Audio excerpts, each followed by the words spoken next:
नमस्कार दोस्तों, स्वागत है आप सबों का आज के सेशन में। दोस्तों आज हम लोग बिहार सचिवालय के प्रैक्टिस सेशन 2 को देखने वाले हैं। इससे पहले प्रैक्टिस सेशन 1 और बिहार सचिवालय 2015 में जो हुआ था उसका समूचे क्वेश्चन का हम एक्सप्लेनेशन टेक्निक के साथ, कॉन्सेप्ट के साथ आपको सामने हम रख चुके हैं और उसका लिंक आप दोस्तों डिस्क्रिप्शन में मिल जाएगा। और हम आपको एक प्लेलिस्ट अलग से बना देंगे जिसमें कि बिहार सचिवालय का सारा वीडियो उसी के अंदर रहेगा। तो जो भी लोग पहली बार चैनल पे आए हैं वो जाकर के उन दोनों वीडियो को जरूर देख लें, ताकि आपको ये पता चल जाए कि सचिवालय पिछली बार सवाल किस प्रकार से पूछी थी और किन टॉपिक पे अधिक फोकस किया गया था, ताकि इस बार जो कम समय बचा हुआ है इसमें आपकी तैयारी और भी मजबूत हो सके। आइए शुरू करते हैं आज का पहला क्वेश्चन।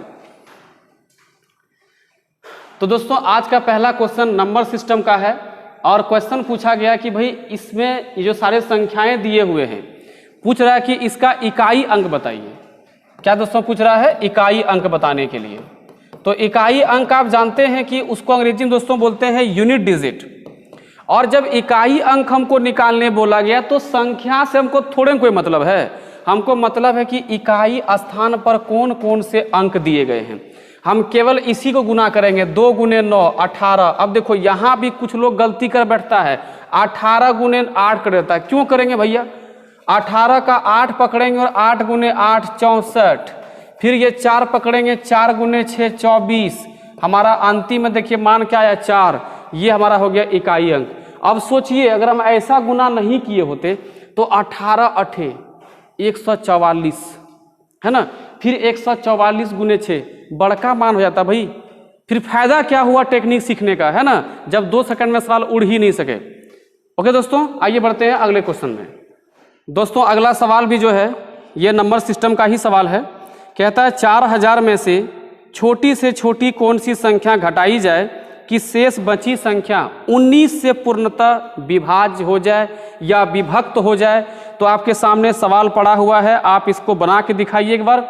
देखिए सामान्यतः क्या करना है, इसमें 4000 दिया गया है मान, इसको 19 से भाग करना है। 19 दूनी 38, 2 बचा 0, 19 से कम 19, कितना बचा? 1, फिर 0 आएगा। तो दोस्तों 10 ये जो बच गया, अब इस 10 को क्या करना है? अगर हम इस 10 को 4000 में से घटा दें तो जो बचेगी संख्या पूर्णतः कट जाएगा। क्यों? क्योंकि आप ये मान के चलना जो बच गया वो बेकार है। शेष जो होता है दोस्तों वो बेकार ही होता है, यूजलेस होता है। जैसे आप कितना भी पढ़ लीजिए, अगर आप नौकरी नहीं ले पाए और आप बच गए, मैंने आप शेष रह गए, तो आपका वैल्यू नहीं होगा। इसलिए देखिए जो शेष बच रहा है यहाँ पे 10, उसका वैल्यू नहीं है। तो ये 10 का वैल्यू नहीं है, इसको हटाओ यहाँ से, तो 19 पूरी काट देगा उसको। यानी इसका उत्तर हो जाएगा आपका ऑप्शन नंबर ए 10। आइए दोस्तों अगला सवाल देखते हैं। कहता है यदि a बराबर 1.9 b बराबर 2.1 है तो a² plus 2ab plus b² का मान निम्न में से क्या होगा? ऑप्शन है 4 9 16 64। सवाल देख लिया अच्छे से। आइए अब इसको बनाते हैं। देखिए यहाँ पर एक बात लिखा हुआ है a² plus 2ab plus b²। बच्चा भी जानता होगा भाई कि भाई ये फॉर्मूला तो हम रटे हुए हैं और ये फॉर्मूला होता है a प्लस बी का होल स्क्वायर। इसका मतलब a का मान भी हमको दिया हुआ है, पुट करते चले जाएंगे, b का मान दिया हुआ है, पुट करते चले जाएंगे, इसका स्क्वायर कर देंगे। दोनों को जोड़ोगे भैया 4 आएगा, 4 का स्क्वायर अर्थात 16 आ जाएगा। आपका ऑप्शन नंबर सी आंसर हो जाएगा, है ना। तो इस तरह से आप समझिए कि सवाल का लेवल क्या रखा जा सकता है सचिवालय में। आपका बहुत ज़्यादा जो है परेशान नहीं होना है, लेकिन बहुत ज़्यादा प्रैक्टिस करना है। बहुत ज़्यादा परेशान नहीं होना है, बहुत ज़्यादा प्रैक्टिस करना है ना। आइए देखते हैं अगला क्वेश्चन। कहता है एक व्यक्ति के पास 5 रुपये, 10 रुपये और 20 रुपये के नोटों के रूप में कुल धनराशि 1575 है तथा प्रत्येक प्रकार के नोटों की संख्या समान है, तो उसके पास कुल कितने नोट हैं? देखिए 5 रुपया, 10 रुपया, 20 रुपया, ये नोट की संख्या है, सॉरी नोट का प्रकार है। संख्या क्या बोला है भाई? संख्या बोला है सबका समान है। अगर 5 गो ये तो ये भी 5, ये भी 5 ही होगा, ये 10 तो ये भी 10, ये भी 10 होगा। जब संख्या बराबर हो, अब ध्यान सुनिएगा, जब संख्या बराबर हो तो अनुपात भी बराबर होगा। इसका मतलब 1:1:1 होगा।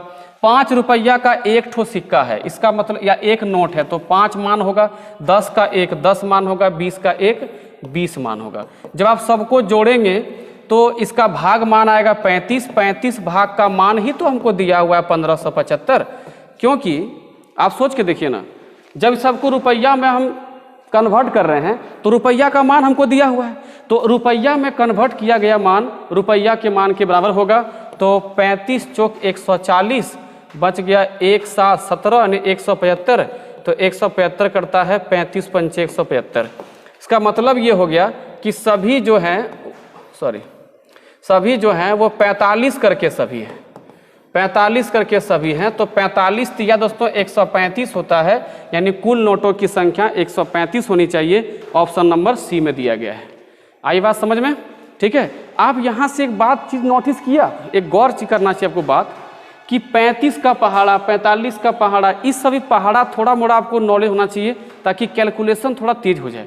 अब सोचिए अगर हमको पहाड़ा यहाँ नहीं आ रहा होता तो हम यहाँ पहले गुना कर रहे होते, बार बार 3 से करें कि 4 से करें कि 5 से करें, तो थोड़ा क्विक करने के लिए कुछ चीज़ें याद होना बहुत जरूरी है।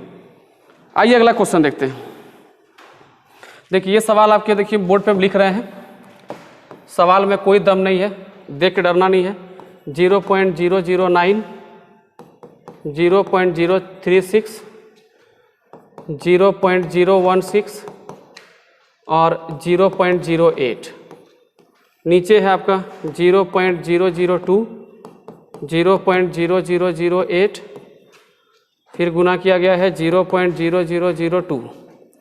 सबसे पहले इस सवाल का स्टार्ट क्या करेंगे वो ध्यान से सुनिए हमसे। सबसे पहले आप स्टार्ट करेंगे, देखेंगे पॉइंट की मात्रा ऊपर और नीचे बराबर है क्या। 3.336 63992 11, 3 4 7 4 11, मैंने पॉइंट का कोई मतलब ही नहीं है, पॉइंट को आप भूल के चलिए। 2 से काटेंगे 18 बार में, 2 से काटेंगे 4 बार में, और 4 से काटेंगे 2 बार में, 2 से काटेंगे 9 बार में, तो 9 9 81। कितना बचा? 81। 81 को आप लिखते हैं 9, यही आपका इसमें उत्तर हो जाएगा। तो आपको इस एक बात का समझ में आ रहा है कि भाई कैलकुलेशन देख के हमको डर मत जाना, हमको देखना कि पहले शुरुआत क्या करना है। ऐसे सवालों में हमेशा पहले ध्यान दें आप पॉइंट पर कि हमारा पॉइंट का मान कहाँ पर जा रहा है, उसके बाद भी क्वेश्चन कितना आसानी से बन जाएगा, है ना, मजा आ रहा होगा। अगला क्वेश्चन देखिए, बहुत ही इंटरेस्टिंग क्वेश्चन, आयु संबंध का एक बेहतरीन सवाल दिया हुआ है। कहता है राम की वर्तमान आयु उसके पुत्र की आयु यानी पुत्र की वर्तमान आयु से 3 गुनी है और उसके पिता की आयु 2/5 है। पिता की आयु का 2/5। तीनों की औसत आयु 46 वर्ष है। राम की वर्तमान आयु और उसके पिता की वर्तमान आयु में कितना अंतर है, ये सवाल आपको दिया गया है। मेरा रिक्वेस्ट है कि आप पहले इस क्वेश्चन को बनाइए, देखिए आपकी तैयारी कितनी मजबूत है, आप कैसे बना पाते और हम देखिए कैसे बना रहे हैं। सवाल बना लेना बहुत बड़ी बात नहीं है, सवाल को कैसे बना रहे हैं ये बड़ी बात है। ठीक है, इस सवाल का क्रैकिंग पॉइंट क्या है, कमेंट करिए। तो इस सवाल का क्रैकिंग पॉइंट क्या है, मेन पॉइंट क्या है, देखिए आपका कॉन्सेप्ट कितना स्ट्रांग है। इस सवाल का सबसे इंपॉर्टेंट पॉइंट है कि उसके पिता के आयु का 2/5। पिता का जो आयु है इसका 2/5, किसका आयु का, पिता का आयु का। अब यहाँ जो हम समझाएंगे इसको ध्यान से समझिएगा।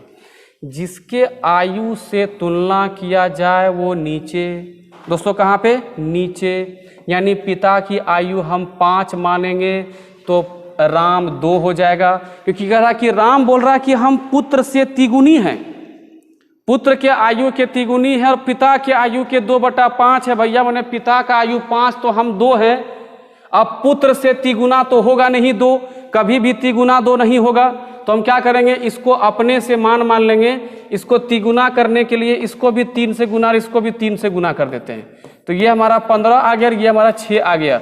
अब देखिए राम का जो मान 6 है ये तिगुना कब होगा, जब पुत्र 2 होगा।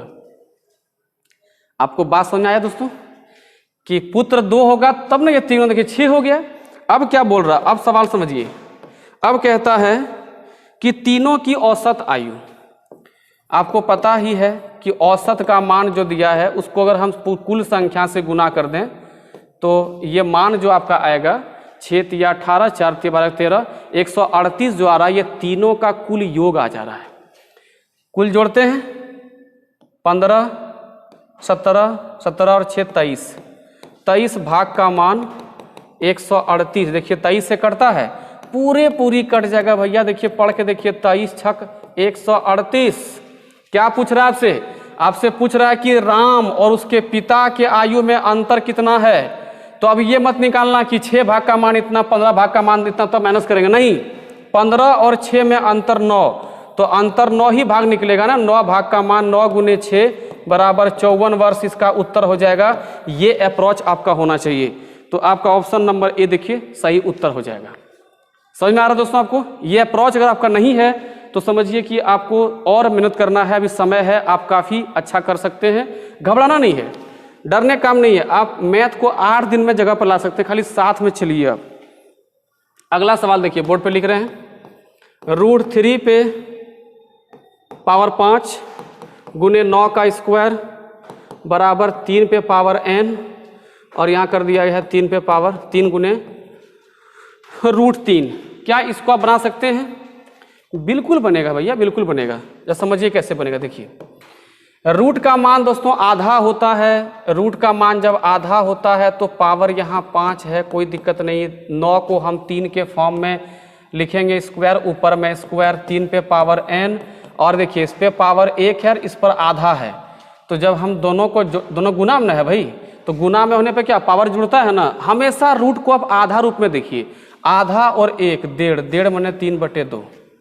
ठीक है दोस्तों, और ये कितना हो गया?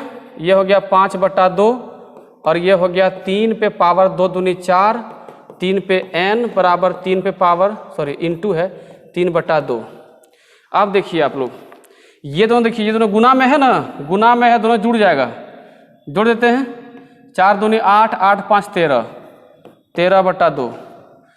अब देखिए यहाँ पे 3 पे पावर n गुने 3 पे पावर 3/2।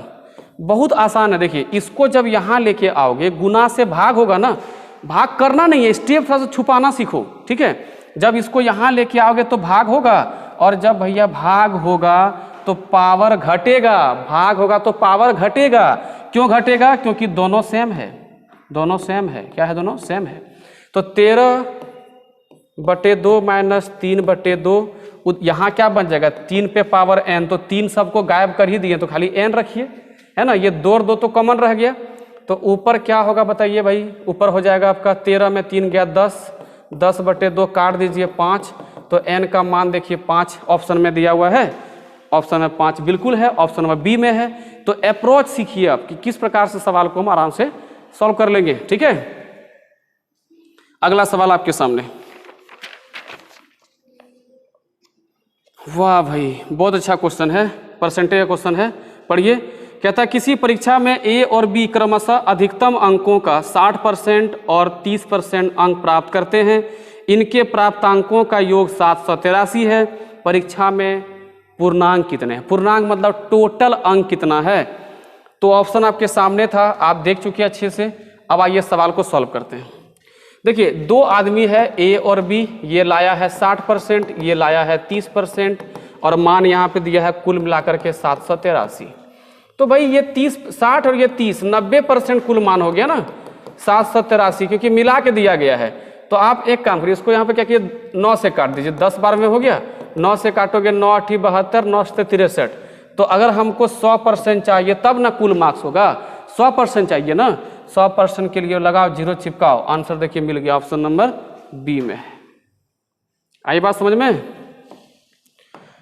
अगला सवाल देखते हैं।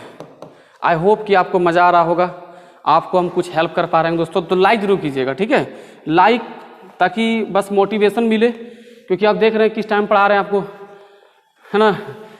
अभी भी जो है नाश्ता नहीं हुआ है, और हम आप लोग के लगे हुए हैं ताकि कुछ हेल्प किया जाए आपके लिए।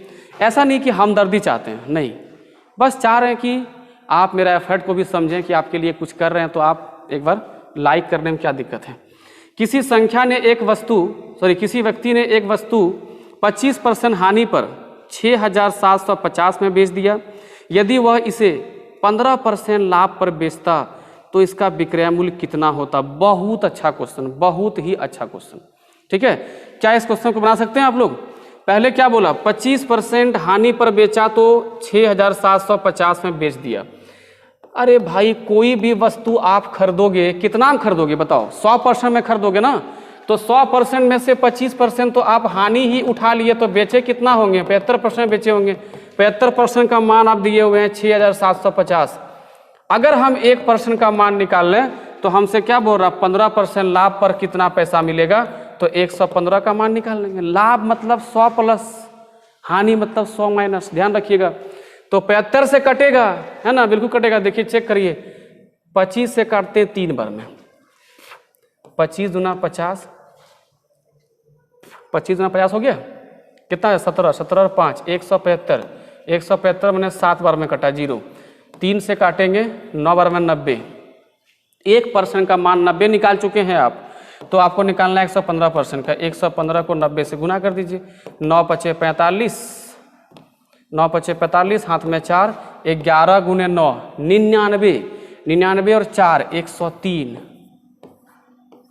10,350 है ऑप्शन में। देखिए तो ऑप्शन नंबर ए में ही दिया हुआ है ना, ऑप्शन नंबर ए में ही दिया हुआ है। चलिए अगला क्वेश्चन देखते हैं हम लोग। अगला क्वेश्चन भी बहुत अच्छा है दोस्तों, ध्यान दीजिएगा। कहता है 18 और 24 का तृतीयानुपाती निम्न में से क्या होगा? कोई प्रोसेस, कोई भी इसमें थ्योरी लगाने काम नहीं है। तृतीयानुपाती, चतुर्थानुपाती, बस उतना दिमाग लगाने काम नहीं है। हम जो बता रहे हैं उसको ध्यान दीजिए।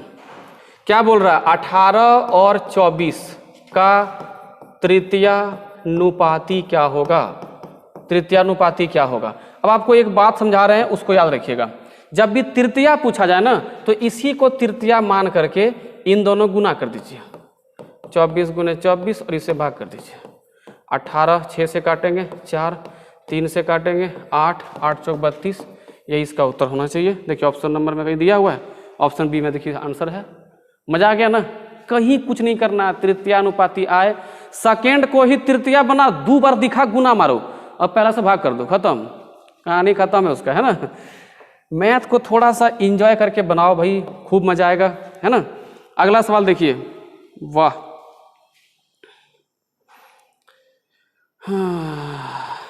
क्या बोल रहा है भाई? 20 व्यक्ति किसी कार्य के 1/3 भाग को 20 दिन में समाप्त कर लेते हैं। कितने व्यक्ति और लगाए जाएं कि शेष भाग पूरा करने में 25 दिन लगे? इसको आप बना लीजिएगा, ठीक है। इस क्वेश्चन को आपका होमवर्क रहा, ट्राई कीजिए इस क्वेश्चन को आप। चलिए एक क्वेश्चन और देखते हैं, अगला क्वेश्चन देखते हैं। अगला क्वेश्चन दोस्तों आपका सिंपल इंटरेस्ट का है। देखिए कुछ 2-4 क्वेश्चन हम आगे, ओह सॉरी। तो दोस्तों अगला क्वेश्चन आपका सिंपल इंटरेस्ट का है। क्वेश्चन देखिए क्या है, 3200 रुपया पर 4 अप्रैल 2012 से 16 जून 2012 तक का 5% वार्षिक दर से एसआई क्या होगा? यही पूछा गया है। पी का मान दोस्तों कितना है? 3200 है, ठीक है। और कब से लिया है? 4 अप्रैल से कहाँ तक? 16 जून तक, ठीक है। तो अप्रैल भी 30, जून भी 30, खत्म करो। जुलाई 31, जुलाई तो पूरी गैप है, जुलाई पूरे, सॉरी अप्रैल, मई तो पूरी गैप है दोस्तों।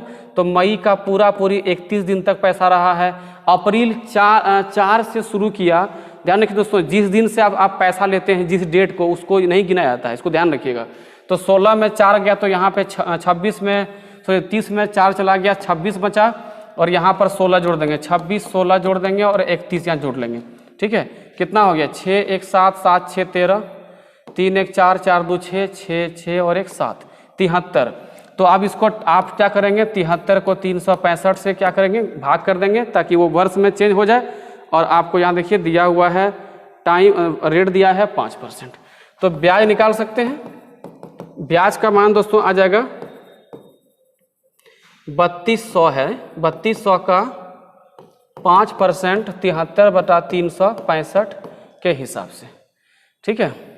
अब देखिए 5 से काट सकते हैं क्या? आराम से कट जाएगा। 6 पंचे 30, 6 पंचे 30 और 5 से कटेगा, 6 पंचे 30 और 13 पचे 65।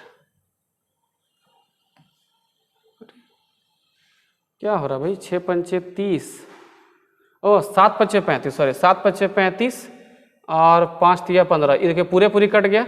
यानी कि इसमें जो है अच्छा सॉरी यहाँ परसेंट के नीचे 100 है तो ये कट जाएगा, यानी कि 32 रुपया ही आपका इसमें ब्याज हो जाएगा।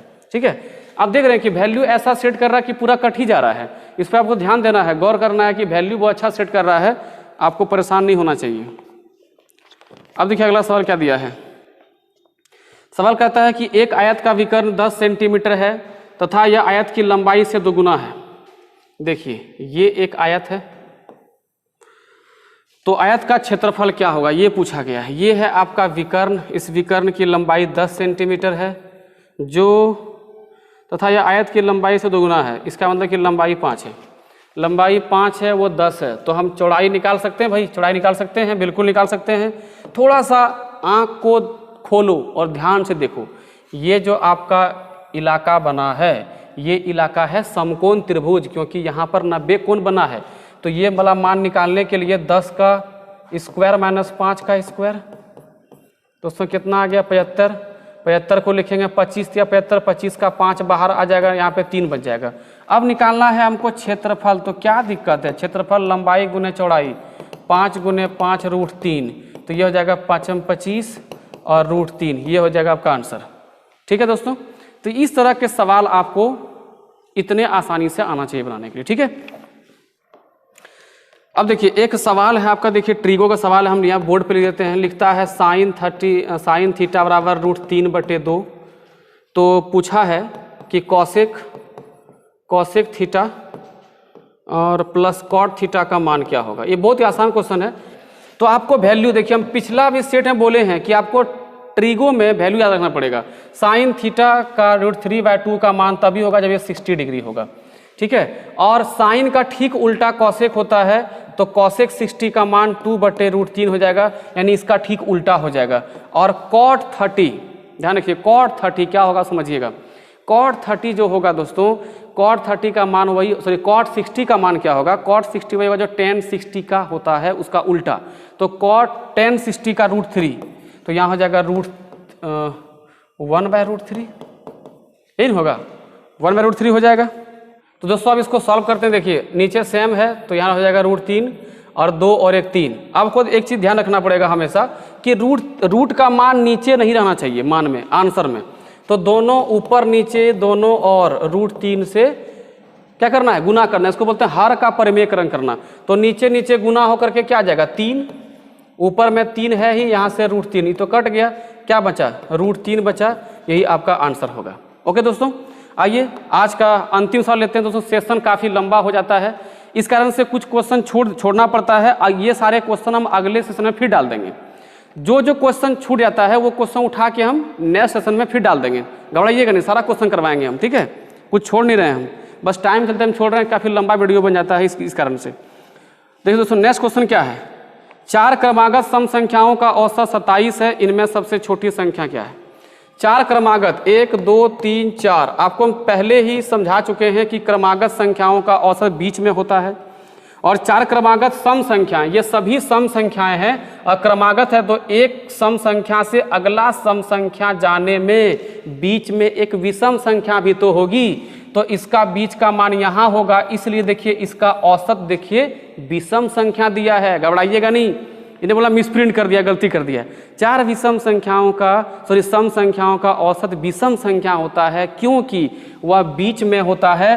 और 4 में तो बीच कहाँ मिलेगा, यही मिलेगा, तो 2 सम के बीच में विषम ही होगा। तो ये हो जाएगा 28, ये हो जाएगा 26 और ये हो जाएगा आपका क्या 30 और ये जाएगा आपका 24। आपसे क्या पूछा है, सबसे छोटी संख्या। तो सबसे छोटी सम संख्या क्या दोस्तों बताइए, 24 है। आपका उत्तर सामने आ गया, बहुत ही आसानी से क्वेश्चन सॉल्व कर लिए। तो आई होप कि आपको आज भी कुछ नई चीज़ सीखने का मौका मिला होगा और आपके तैयारी में एक बूस्टअप के जैसा काम किया होगा। तो दोस्तों आपके साथ हम बने हुए हैं एग्जाम तक, आप घबराइए नहीं। किसी दिन का क्लास मिस भी होता समझिए कि अगले दिन क्लास निश्चित तौर पे होगी। तब तक के लिए पढ़ते रहिए। जय हिंद, तैयारी करते रहिए, बेस्ट ऑफ लक।